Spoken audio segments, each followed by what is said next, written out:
சுதந்திர தினத்தை ஒட்டி சென்னையில் உள்ள வெற்றி போர் நினைவிடத்தில் மலரஞ்சலி செலுத்தப்பட்டது.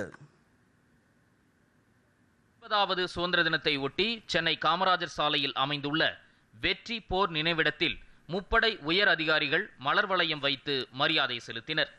இந்திய ராணுவத்தின் தென்பகுதி தலைவர் லெப்டினன்ட் ஜெனரல் வி ஸ்ரீஹரி தலைமையில் இந்நிகழ்ச்சி கம்பீரமாக நடைபெற்றது. அவர் போர் நினைவு சின்னத்தில் மலர் வளையம் வைத்து மரியாதை செலுத்தினார்.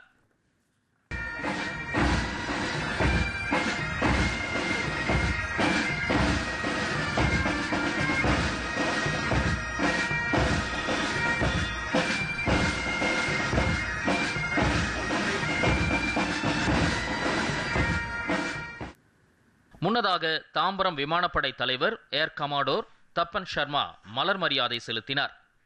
கடற்படை சார்பில் தமிழ்நாடு புதுவை பகுதிகளுக்கான தலைவர் ரியர் அட்மிரல் உப்பல் குண்டு மலர் வளையம் வைத்து மரியாதை செலுத்தினார். மறைந்த மேஜர் முகுந்த் வரதராஜனின் தந்தையார் ராகவாச்சாரி வரதராஜனும் மலர் வளையம் வைத்து மரியாதை செலுத்தினர். மேலும் முன்னாள் இராணுவத்தினர், வீர பெண்மணிகள், NCC மாணவர்கள் மற்றும் பல்வேறு தரப்பினர் இந்நிகழ்ச்சியில் கலந்து கொண்டனர்.